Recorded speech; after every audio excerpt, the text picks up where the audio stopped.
عن أبي أيوب قال قال رسول الله صلى الله عليه وسلم أربع من سنن المرسلين الحياء والتعطر والسواك والنكاح। আলোচ্য যে হাদিসখানা বর্ণনা করেছেন, হাদিসের রাবীর নাম হচ্ছে আবু আইয়ুব। তিনি বলতেছেন রাসূল আকরাম সাল্লাল্লাহু আলাইহি ওয়াসাল্লামের প্রধানত 4টি সুন্নাত তার খুব পছন্দের ছিল। কয়টি সুন্নাত? আরবা। হাদিসের ভাষা আরবাআতুন, 4টি সুন্নাত। আল হায়া, রাসূল সাল্লাল্লাহু আলাইহি ওয়াসাল্লামের লজ্জা, অর্থাৎ আমাদের যদি কারো লজ্জা থাকে তাহলে আমাদের কি আছে? রাসূল সাল্লাল্লাহু আলাইহি ওয়াসাল্লামের একটা সুন্নাত আমাদের মধ্যে জিন্দা আছে। আর তাআত্তুর, আল্লাহ রাসূল সাল্লাল্লাহু আলাইহি ওয়াসাল্লাম খুশবু পছন্দ করতেন। তাহলে 1 নাম্বার হায়া, 2 নাম্বার তাআত্তুর, নবীজির খুশবু ব্যবহার করা, 3 নাম্বার মেসাওয়াক ব্যবহার করা, 4 নাম্বার বিবাহ শাদী করা। এটা হলো রাসূল সাল্লাল্লাহু আলাইহি ওয়াসাল্লামের কয়টা সুন্নাত? 4টা সুন্নাত। এটা জামিউ তিরমিজি শরীফের মূল কিতাব 1080 নম্বর হাদিস। আন সামুরা রাদিয়াল্লাহু আনহু আনিন নবী সাল্লাল্লাহু আলাইহি ওয়াসাল্লাম নাহা আনিত তাবাত্তুল। আল্লাহ রাসূল সাল্লাল্লাহু আলাইহি ওয়াসাল্লাম বলতেছেন, উম্মতকে নির্দেশনা দিচ্ছেন যে আমার উম্মতরা তোমরা বিবাহকে নিষেধ করো না। এটা 1082 নম্বর হাদিস তিরমিজি শরীফের, যে তোমরা বিবাহকে কি করো না? বাধা প্রদান করো না, নিষেধ করো না, বিবাহ থেকে দূরে সরে যেও না। এই বিষয় সূরা রাহাব 13 নম্বর সূরা 38 নম্বর আয়াতের মধ্যে আল্লাহ রাব্বুল আলামিন বলছেন, ওয়ালাকাদ আরসালনা রাসূলাম মিন ক্বাবলিক ওয়া জাআলনা লাহুম আজওয়াজান ওয়া যুররিয়া। যে হে রাসূল, আমি যত রাসূল পাঠিয়েছি, ওয়ালাকাদ আরসালনা রাসূলা, এখানে বহু বচন ব্যবহার করা হয়েছে। যত রাসূল নবী আমি পাঠিয়েছি সকলের সুন্নতে বিবাহ করা। সুবহানাল্লাহ। সকলের ধর্ম কি? বিবাহ করা। এবং প্রত্যেককে বলা হয়েছে আজওয়াজান ওয়া যুররিয়া, এবং প্রত্যেককে আমি আল্লাহ যেমন স্ত্রী দিয়েছি আবার প্রত্যেককে আমি আল্লাহ সন্তানও দিয়েছি। সুবহানাল্লাহ। তোমরা বিয়ে করবে কাকে? এই বিষয়ে তিরমিজি শরীফের একটা হাদিস আপনাদের আমি শোনাচ্ছি। আবি হুরায়রা রাদিয়াল্লাহু আনহু قال قال رسول الله صلى الله عليه وسلم إذا خطب إليكم من ترضون دينا أخلقه فزوجه إلا تفعلوا تكن فتنة في الأرض وفساد عريض। আল্লাহ রাসূল সাল্লাল্লাহু আলাইহি ওয়াসাল্লাম বলছেন, তোমাদের মধ্যে যাদের দিনদার আছে, আল্লাহ রাসূল সাল্লাল্লাহু আলাইহি ওয়াসাল্লামের হাদিসের অনুযায়ী যদি বোঝা যায় তোমাদের মাঝে যাদেরকে দিনদার মনে হবে এমন একজন পাত্রী অথবা এমন একজন পাত্রের সাথে ছেলে এবং মেয়ের বিবাহের কাজ সমাধান করতে হবে। এটা রাসূল সাল্লাল্লাহু আলাইহি ওয়াসাল্লামের একটা বড় সুন্নাত, যে যার মধ্যে দ্বীন এবং তাকওয়া আছে। অন্য হাদিসের মধ্যে বলা হয়েছে 4টি গুণ থাকতে হবে, এবং তিরমিজির মধ্যে বলা হয়েছে 3টি গুণ, যদিও 3টির মধ্যে 4টি চলে এসেছে।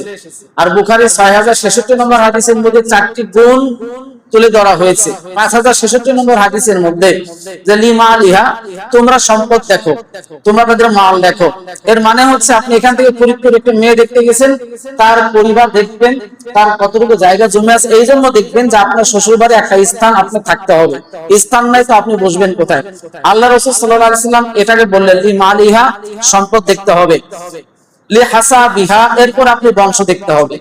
এবার 3 নাম্বার আপনাকে যেটা দেখতে হবে লিজামালিহা, তার সৌন্দর্য, অর্থাৎ এই মেয়েটার চেহারা কেমন।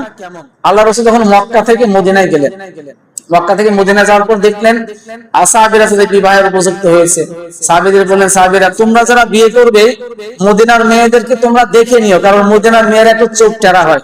যারা যুবক আছো, যারা এখানে বিবাহ করো নাই, বিবাহের উপযুক্ত, তাদের দিক নির্দেশনা হচ্ছে মেয়ে ফেসবুকে না, মেয়ে ইনস্টাগ্রামে না, ইউটিউবে না, তারপরে টিকটকে না।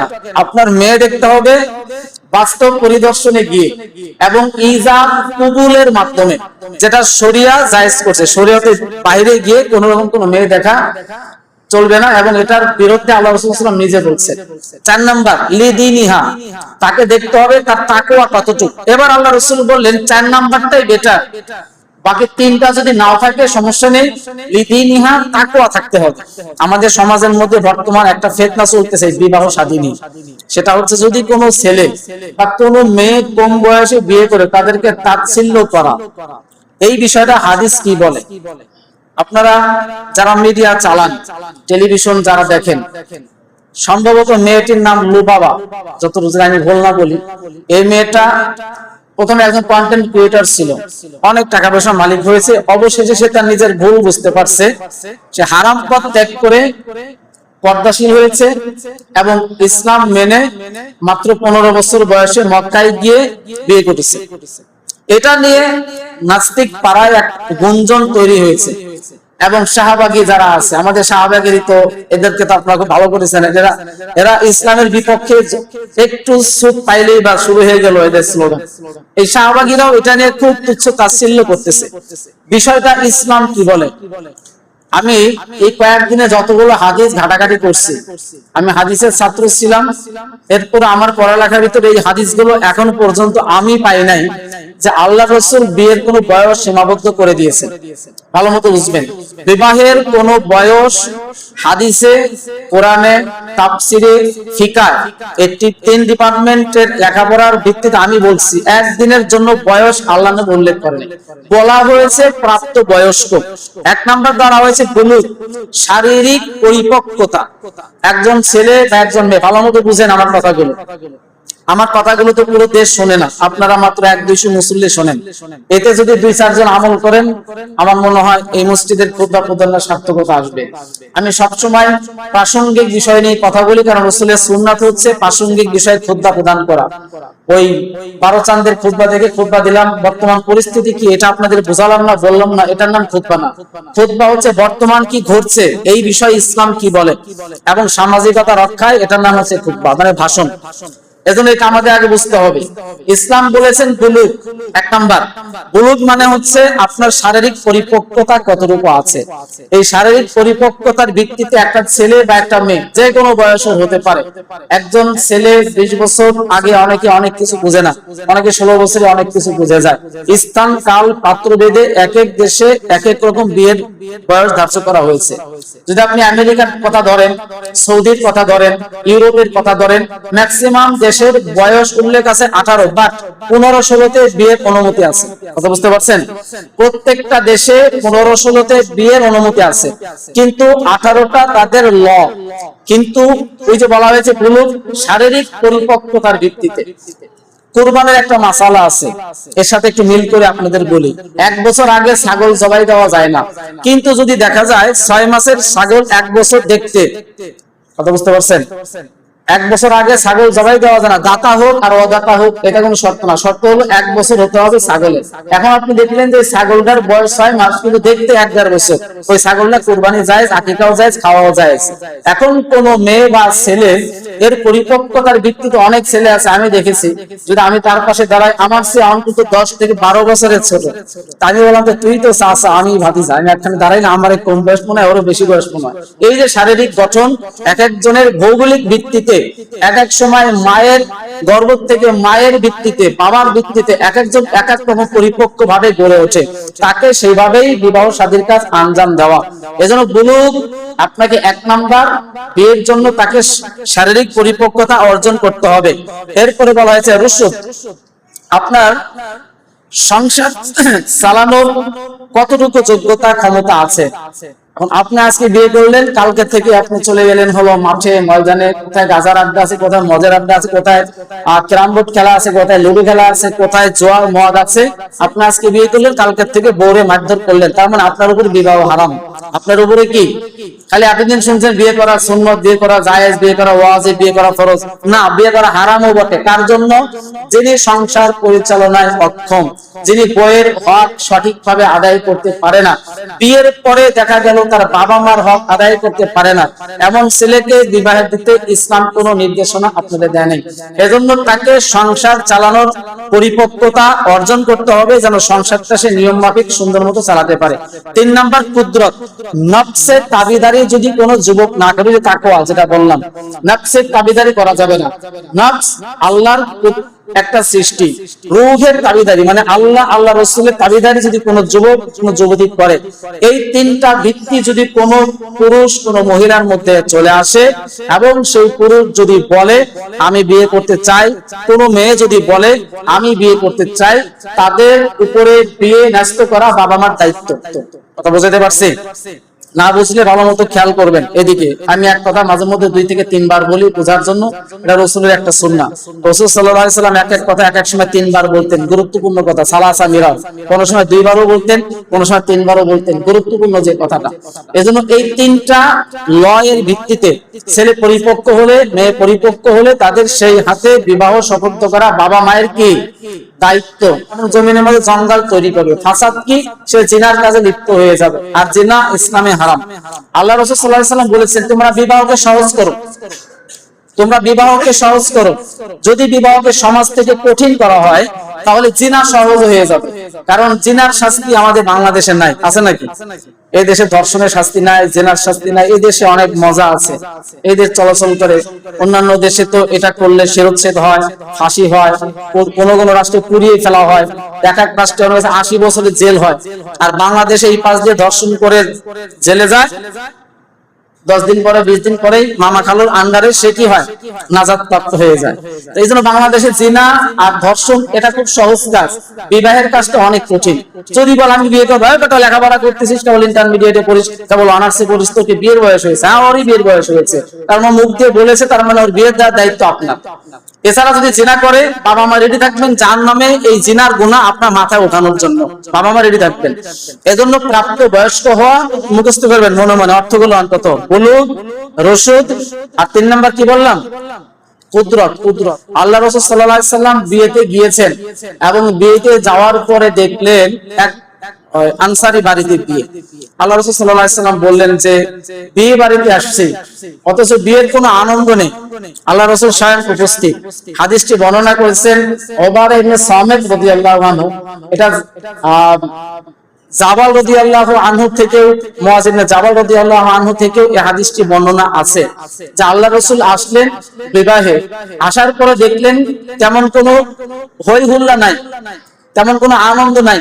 আল্লাহ রাসূল বলেন তোমরা আনন্দ করো, তোমরা দফ বাজাও। বলতে একদল মহিলা দফ নিয়ে আসলেন, আর এরকম কোচের মধ্যে বাদাম আর মিষ্টি জাতীয় খাবার এরকম ধরে রাখলেন। আর ওই বাড়ির অনুষ্ঠানে যত লোক আছে, আল্লাহ রাসূল বললেন কিভাবে কি হলো, তোমরা তাদের থেকে এই বাদাম আর মিষ্টি জাতীয় খাবারগুলো তুলে নিচ্ছ না কেন, কারাকারি করে নিয়ে নিচ্ছ না কেন? তো আল্লাহ রাসূল সাল্লাল্লাহু আলাইহি ওয়াসাল্লাম এই কথা শুনে সাহাবীরা বলেন হুজুর আপনি তো বলছেন জোরপূর্বক কিছু নেওয়া যাবে না, হারাম। আল্লাহ রাসূল বলেছে এটা হচ্ছে সৈন্যদের হাদিস, অর্থাৎ জোরপূর্বক কোন সৈন্য অন্যের সম্পদ লুণ্ঠন করবে না, এটা বিবাহের হাদিস না। বিবাহের কথা হচ্ছে তোমরা আনন্দ করো, কারাকারি করো। এবার মুয়াজ ইবনে জাবাল বলতেছেন আমি দেখলাম আল্লাহ রাসূল সাল্লাল্লাহু আলাইহি ওয়াসাল্লাম নিজে কারাকারি করে তাদের থেকে ওই যে বাদাম আর মিষ্টি জাতীয় খাবারগুলো কেড়ে নিচ্ছেন। সুবহানাল্লাহ। এটা শরহে মাআনিল আসারের 9 এবং 10 নম্বর পৃষ্ঠা এবং 29 নম্বর পৃষ্ঠাতে মূল কিতাবের হাদিসের মধ্যে আবু জাফর তাহাবী রাহমাতুল্লাহ আলাইহি হাদিস এনেছেন এবং হাদিসের মান সহিহ। এজন্য বিয়ে বাড়িতে আমরা বাদ্যযন্ত্র বাজাই, আমরা হলো ডেক সেট ভাড়া করি, আমরা মেয়েদের দিয়ে নাচাই, আর এমন এমন গান চালায় যে শুনলে ওযু থাকা নিয়ে সমস্যা হয়ে যায়। এইগুলো আপনাদের পরিত্যাগ করতে হবে, যে কোনো মূল্যে পরিত্যাগ করবেন। যদি না করেন ওই যে বালা মুসিবত, তারপর একের পর এক গজব আযাব অপেক্ষমান আমাদের জন্য, এগুলো সবসময় আসতেই থাকবে। সম্মানিত উপস্থিত, এই জন্য বিয়ে বাড়িতে দফ বাজানো একটা নবীজির তরিকা। কয়েকটা কাজে দফ বাজানো জায়েজ। এক, বিবাহ শাদী। 2 নম্বর, ধর্মীয় কোন কালচার, সাংস্কৃতিক কোন অনুষ্ঠান। 3 নম্বর হলো ঈদগাহ, অর্থাৎ ঈদের দিনে দফ বাজানো। এই 3-4টা কাজে, অর্থাৎ ইসলামিক সাংস্কৃতিক কোন প্রোগ্রাম থাকলে সেখানে দফ বাজানো জায়েজ। এমন বিয়ে একটা আনন্দের দিন, এই দিন দফ বাজানো লাগবে। আল্লাহ রাসূল সাল্লাল্লাহু আলাইহি সাল্লাম ঘরের মধ্যে বসা, আর মা আয়েশা বসা। তো আল্লাহ রাসূল বালিশের উপরে হেলান দিয়ে আছেন, বাবাকে আমার দিক তাকান, বালিশের উপরে হেলান দিয়ে বসা নবীজির একটা সুন্নাত, কিন্তু সামনের দিকে না, পিছনের দিকে, পাও টান দিয়ে না, একটু হেলান দিয়ে। তো নবীজি বসা, পায়ের কাছের দিকে হচ্ছে মা আয়েশা বসা, আর 2 জন তরুণী বসা অল্প বয়সে। তারা কোন এক ইসলামী যুদ্ধের জয়ের গান গাচ্ছিল আর হাতের মধ্যে দফ বাজাচ্ছিল।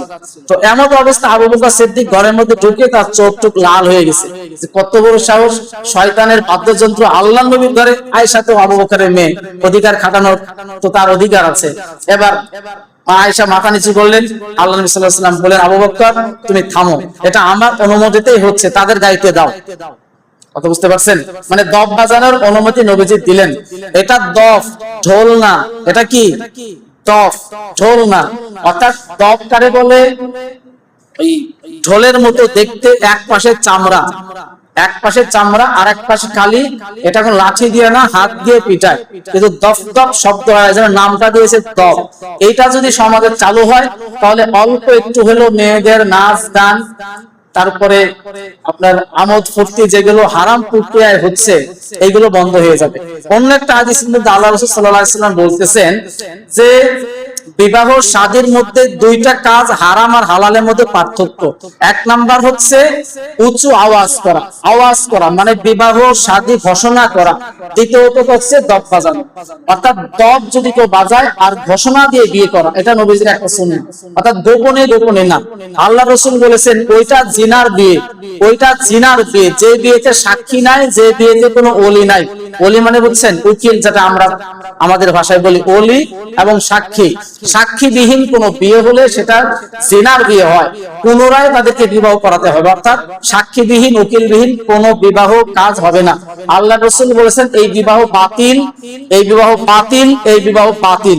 তিনি 3 বার এই কথা বলেছেন। যে বিবাহে কোনো উকিল নাই, যে বিবাহে কোনো ওলি নাই, যে বিবাহে কোনো সাক্ষী নাই, সেই বিবাহ কি হয়ে যাবে? বাতিল হয়ে যাবে। যখন আসবেন 2 রাকাত সুন্নাত পড়ে নেবেন, পরে বসে পড়বেন, আর দেরি করে আসবেন না, খুতবার আগে আসবেন। মাঝে মধ্যে এই মাসালাটা আমি এইজন্য বলি, এটাই সুন্নাহ, এটাই নবীজির আদর্শ, এর বাইরে কোনো আদর্শ নাই। যদি কেউ প্রমাণ করতে পারেন তাহলে আমি সেটা মানবো, আমার তো সমস্যা নেই। নবীর হাদিস আপনি একলা মানবেন কেন? আমি মানবো না? রাসূলের হাদিস আপনিও মানেন, আমিও মানি। রাসূলের সুন্নাত হচ্ছে খুতবা হোক যেটা হোক, আপনি আসবেন, 2 রাকাত সুন্নাত পড়ে বসে যাবেন, এটাই নবীজির আদর্শ। এরপরে খুতবা হবে, আমার নামাজ হবে, আপনার কাজ শেষ হয়ে গেল, এরপরে আপনার 4 রাকাত সুন্নাত পড়বেন, নামাজ শেষ হয়ে গেল। এজন্য যারা আসবেন 2 রাকাত হলেও সুন্নাত নামাজ পড়ে ইনশাআল্লাহ বসে পড়বেন। আর শেষ কথা বলে দেই, নামাজ শেষে আপনার যে দৌড় দেন, মোনাজাত হয় না বলে মানে আফসোসে আপনার 4 রাকাত সুন্নাত পড়েন না, ঠিক না?